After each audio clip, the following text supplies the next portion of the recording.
Hello and welcome back to BJG Reptiles. So today we're going to be talking about where to get your pets from, where I would suggest, and the benefits and drawbacks of all places you can get them from. I'm Brandon and this is a Pep. So firstly, you can get reptiles, is what I'm specifically talking about here, from private breeders, specialised shops, your normal shops like Pets at Home in the UK, or I think it's PetSmart in the US, I think. And you can also get them from rehoming and rescue sites or rescue pages like charities and things. And I'm going to talk about the benefits and drawbacks of all of those, starting with the rescues. So the rescues are where are you going? Okay. The rescues are basically from there's one called Pre-Loved, which is the rehome one in the UK. There's also my specialised shops that I go to will do rehomed animals. So I've got a spider ball python that is one of those examples, and I've also got a turtle that is a rescue animal. Two slightly different things. Their rehomes are basically someone that doesn't want the animal anymore or can't have the animal anymore. Rescues are something that maybe has come in with a delivery and it shouldn't be in the UK, or has been released into the wild or is being mistreated. This turtle, basically someone didn't want them anymore and the other person didn't really know how to look after them, so I took them away from them. So I would class that as a rescue rather than a rehome, whereas the spider ball python I've got is a rehomed animal. Now the benefits of getting a rehomed animal is they're often cheap. They're also often grown on animals, usually a similar size to a Pep here, who is in blue if you haven't noticed. His eyes are slightly greyed over, so he'll be going into his enclosure very soon. He's only come out for this video because he's the only one that doesn't want to eat me right now, so I'll close this bit actually because Cherry is in there. So they're often cheaper, they're often local because you can obviously filter by location. The only problem with them is you don't know their pre-existing health conditions, if they've ever been to the vets, blah blah blah, because it's from someone that has already owned the animal rather than an actual reputable seller. So you've got to be careful if you're doing that. I would only recommend getting a rescue animal or a rehomed animal if you're an experienced keeper, so you know how to deal with any of the potential problems that come along with it. However, I would say that there are a lot of animals that do need rehoming and rescuing, so if you can, do it. That leads us on to breeding. Now, breeding I think is brilliant if you get a good breeder, because they keep track of all the eating charts, the shedding charts, when they poo, everything like that. They keep track of if they've ever been to the vets, if they've ever regurgitated, anything like that. So a Pep here I got from a breeder. The breeder actually came in, he was in very good condition. They gave me the feeding information. I don't have the chart anymore because it was like 2 years ago that I received him. But yeah, they had feeding information with him. They had his age when he hatched.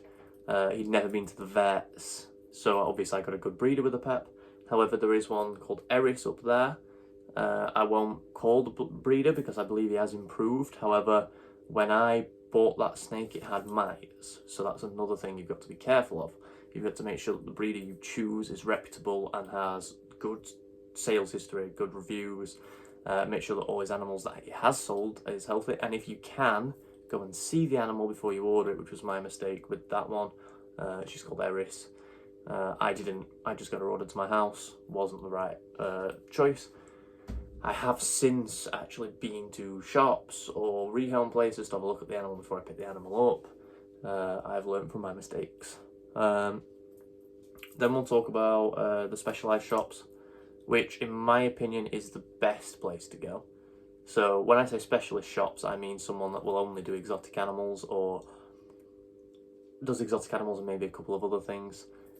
My two local ones are Blue Lizard Reptiles in Dinnington and Snakes and Adders, which I believe is on Mansfield Road. Both are very reputable. I personally prefer Snakes and Adders, just because there's a lot more staff there and they keep all the enclosures a little bit more well maintained. They all look pretty. Whereas Blue Lizard, I think there's only like 2 people that work there, and even though the animals seem healthy, sometimes the enclosures aren't clean and it's just not a good look. I have bought an animal from Blue Lizard and I've never had an issue with it. It's Blue, my leopard gecko, my eclipse leopard gecko. I've never had a problem with him ever. However, I haven't bought from there since because of some of the enclosures, so I think if they improve that, I'd buy from there. However, I have bought several animals from Snakes and Adders, including my first ever snake, Henry, which is behind these black vivs. You can see the business cards there. That's his viv. And he was happy and healthy when I got him. He has unfortunately got cancer, but that's a different story. Now, the only problem with specialist breeders is sometimes they bulk buy animals, and when they bulk buy animals, sometimes they might not have all the right history about every single animal.